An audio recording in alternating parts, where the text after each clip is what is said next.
I'm Logan Crawford, and right now on Spotlight, we're journeying through the serene paths of Mount St. Mary in Queens, New York, with a terrific author. His name is Vincent Tomeo, and it is an amazing book that he has penned. It is called My Cemetery Friends, a garden of encounters at Mount St. Mary's in Queens, New York.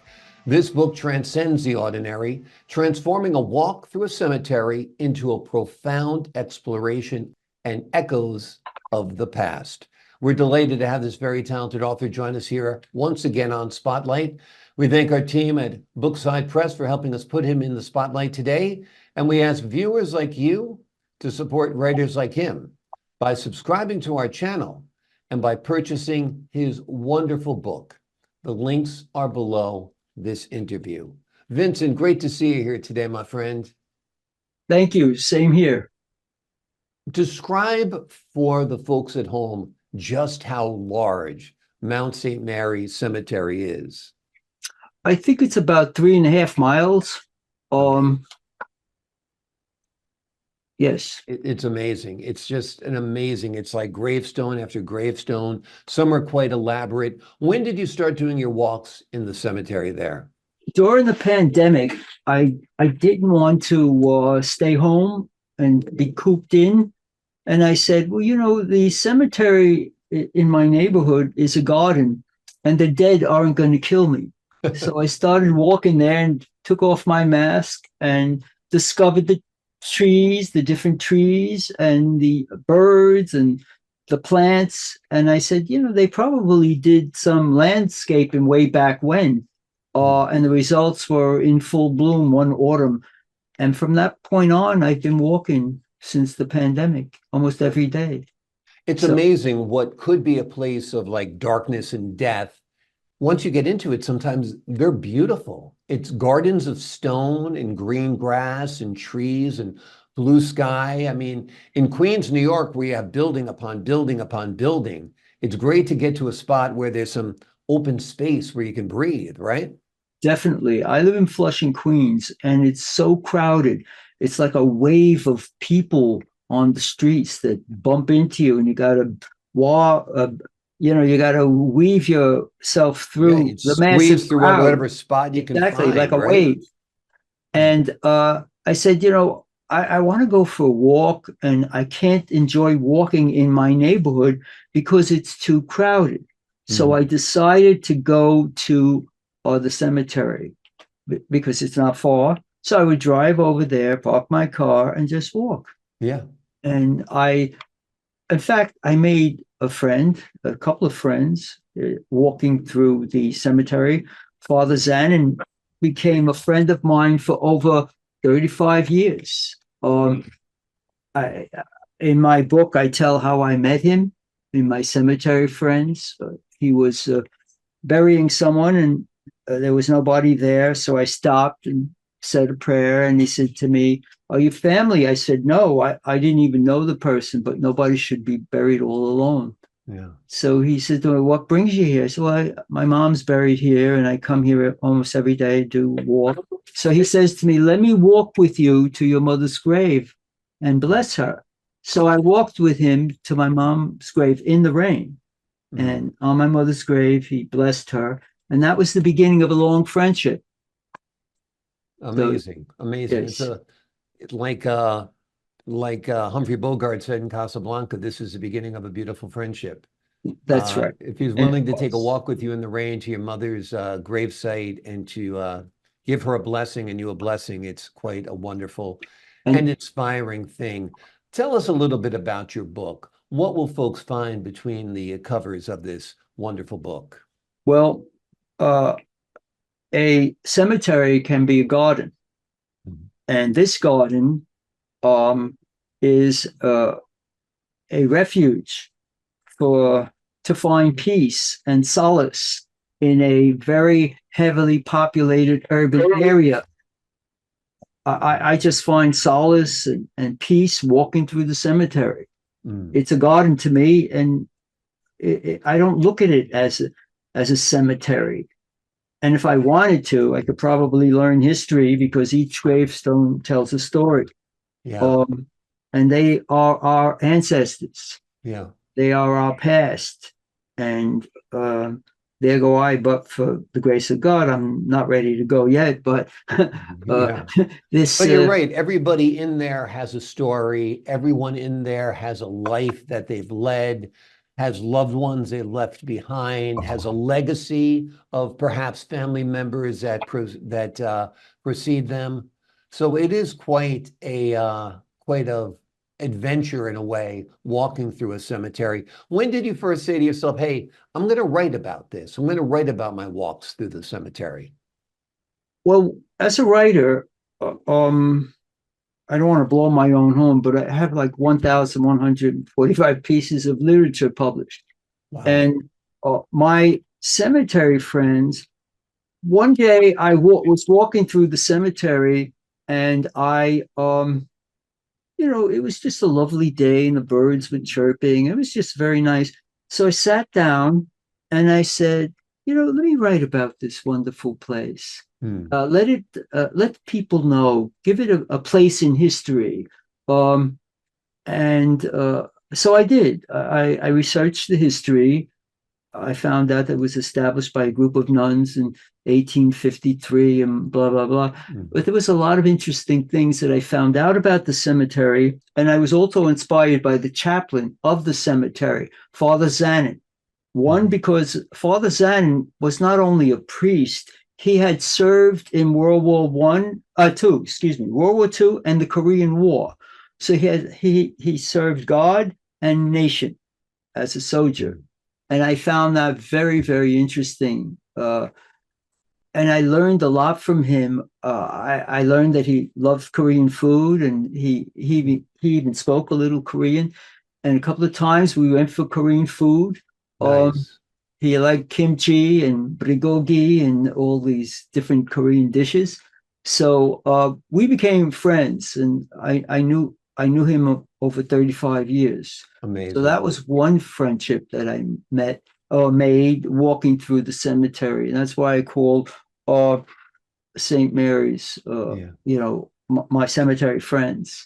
I Yeah. also met there was a man who was playing bagpipes on stones, different graves, and I couldn't understand why, and it was startled me. So I one day I just gingerly walked up to him and waited when he was finished, and I asked him. I said, "I have to ask you. I'm very curious."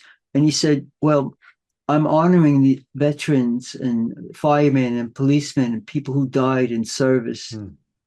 And I do that by playing the bagpipes on the grave. And that's why I'm on a different grave every day." Or Yeah. so I said, "Well, it's wonderful. The music is just it's it's like a hallelujah moment just Yeah. hearing the It's the kind of bagpipe." inspiring. It's kind of haunting. It's that when you hear the Yes, bagpipes play, it's amazing that's sound. Yeah. exactly it. Yes. Yeah.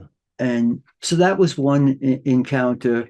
Uh, I also there's a few people that go jogging through or walk through the cemetery. Hmm. So I hooked up with them, and they said, "Well, what are you doing here?" I said, "Well, the same thing you are. Yeah. I'm going for a walk." And so that's it's interesting who you could meet in a cemetery. Yeah. Uh, so the and I even have friends. I befriended a fox. Mm. Actually, there's three of them now. One time I was in the cemetery and I see a fox. So I said, "Oh, I have some food home. I never throw food out. I never like to waste. I only uh, make enough for what I could eat. So what was left over, I brought to the cemetery. And so this fox would wait for me almost every day, because Mm. I would go every day. And it got to the point when I would be walking, he would be walking parallel to me, Mm. almost like he was following me, his way of saying thank you. Yeah. So Amazing. It's peculiar. amazing what you can see, who you can meet, and what you can experience if you Yes, put yourself out there to be yes. open to it, right? I wrote my book, My Cemetery Friends, in the cemetery under a tree on my Mm. mother's grave. Amazing. Man, that's a And beautiful tribute to her. yes, Yeah. and I wrote, I think, one of the first poems in the book. is to my mother.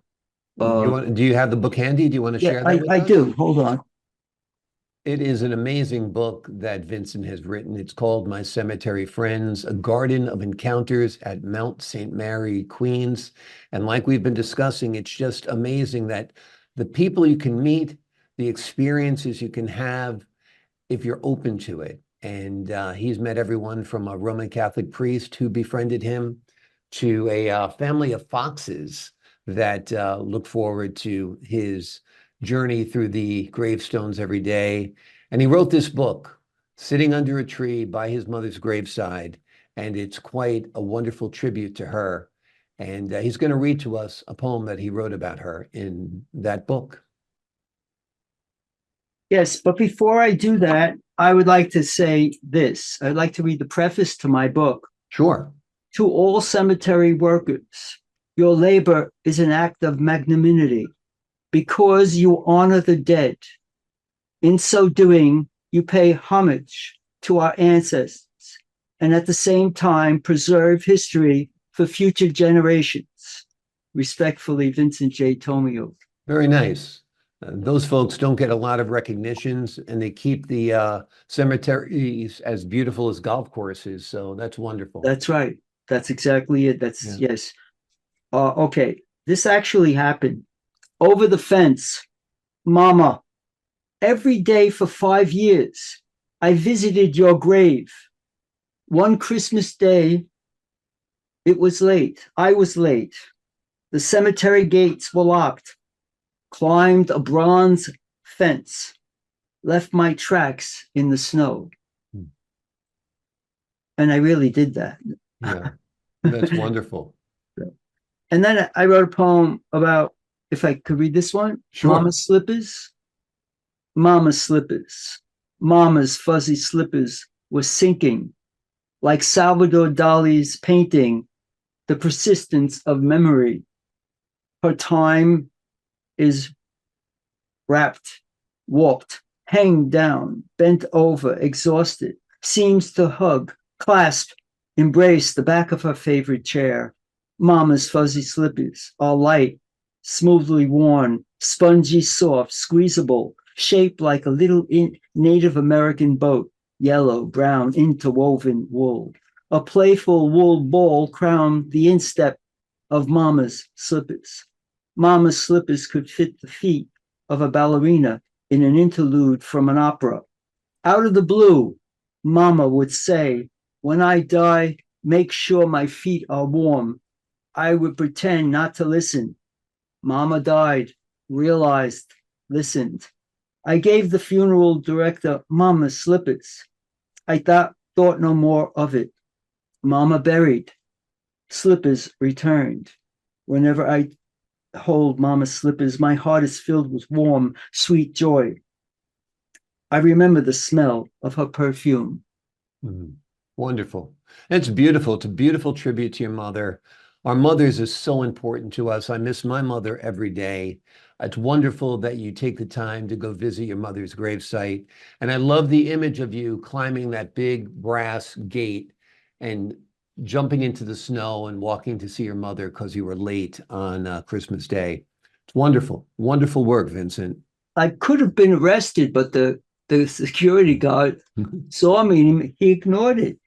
Good. He knows me. That means he has a good heart. It means he has a Yes. good heart because you had the best intentions in the world.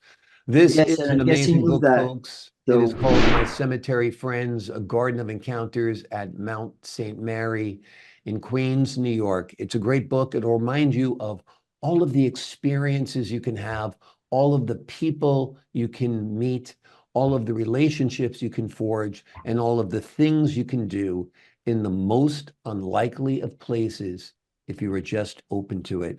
Vincent is a prolific writer, and this is one of his works, and we're proud to have him as a guest once again on the Spotlight Network.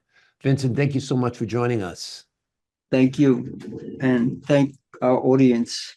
And I also would like to thank Bookside Press, Senior Literary Consultant Jeremy Flynn, for his advice, support, and direction. Absolutely. It's a good team there at Bookside Press, so thanks for pointing that out. And to the folks at home, I'm Logan Crawford, thanking you for your time this time. Until next time on Spotlight.